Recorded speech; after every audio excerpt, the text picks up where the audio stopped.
रीमा की शादी को आज पूरे 3 महीने हो चुके थे, लेकिन उसे अब भी लगता था कि जैसे वह किसी और की जिंदगी जी रही हो। जिस घर में वह पैदा हुई थी, वहाँ हर चीज जानी पहचानी थी, लेकिन इस नए घर में हर आवाज, हर नियम और हर चेहरा उससे कुछ न कुछ उम्मीद करता था। वह सुबह सबसे पहले उठती, रसोई में जाती और चुपचाप काम में लग जाती, जैसे किसी को यह जताना चाहती हो कि वह अपनी जगह समझती है। रीमा की शादी अंकित से हुई थी। अंकित एक साधारण नौकरी करने वाला लड़का था, ज्यादा बोलने वाला नहीं, लेकिन उसकी आंखों में अपनापन था। शादी से पहले उसने रीमा से सिर्फ एक बात कही थी कि जिंदगी आसान नहीं होगी, लेकिन वह अकेली नहीं होगी। रीमा ने उस बात को तब पूरी तरह समझा नहीं था, लेकिन अब हर दिन उसका मतलब थोड़ा थोड़ा खुल रहा था।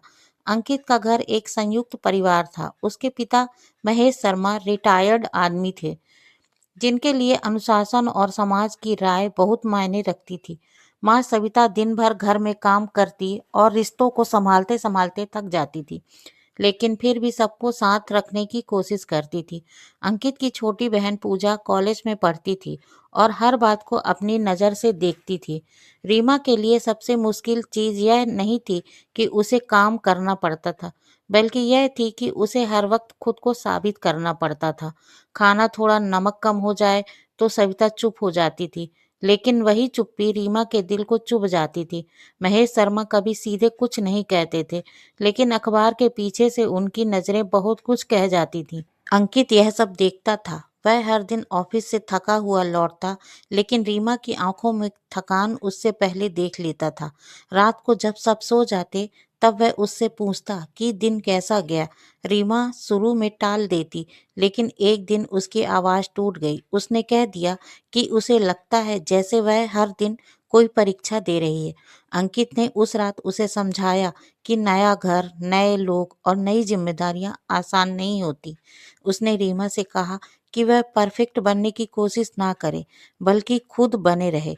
यह बात सुनकर रीमा रो पड़ी, क्योंकि पहली बार किसी ने उससे यह नहीं कहा था कि उसे सब कुछ सही करना है। धीरे धीरे रीमा ने घर को समझना शुरू किया।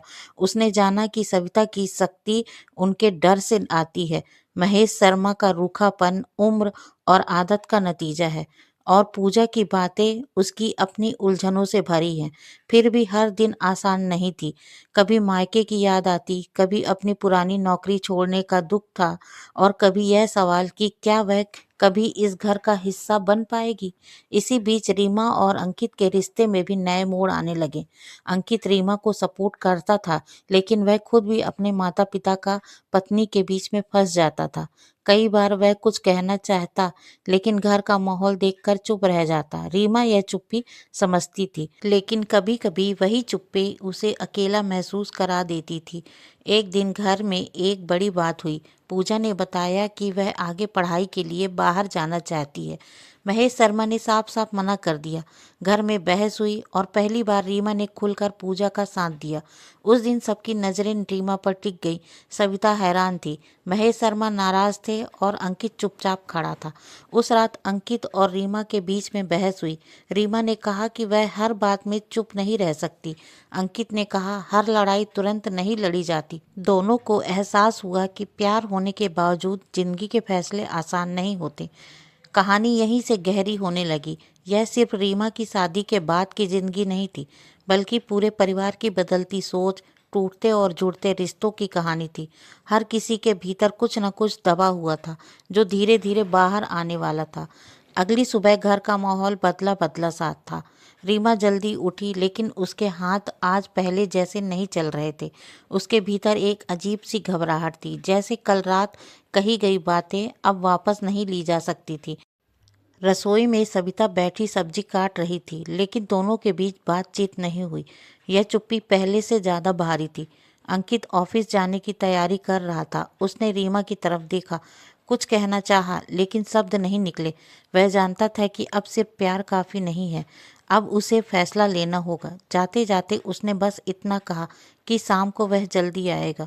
दिन भर रीमा के दिमाग में एक ही बात घूमती रही कि क्या उसने कल ज्यादा बोल दिया, क्या यह घर अब उसे अपनाएगा, और उससे दूर हो जाएगा। दोपहर में पूजा उसके कमरे में गई। उसकी आंखों में डर भी था और उम्मीद भी था। उसने रीमा से कहा, कल पहली बार उसे लगा कि घर में कोई उसकी बात समझता है। शाम को अंकित जल्दी आ गया। घर में बैठते ही महेश शर्मा ने बात शुरू कर दी। उन्होंने कहा कि इस घर में फैसले ऐसे नहीं होते और बहू का काम परिवार को जोड़ना होता है, सवाल उठाना नहीं। यह बात सीधे रीमा को चुभी। उसने पहली बार बिना कांपे कहा कि सवाल उठाना बगावत नहीं होता। घर में सन्नाटा छा गया। सविता ने माहौल संभालने की कोशिश की, लेकिन महेश शर्मा का गुस्सा साफ साफ था।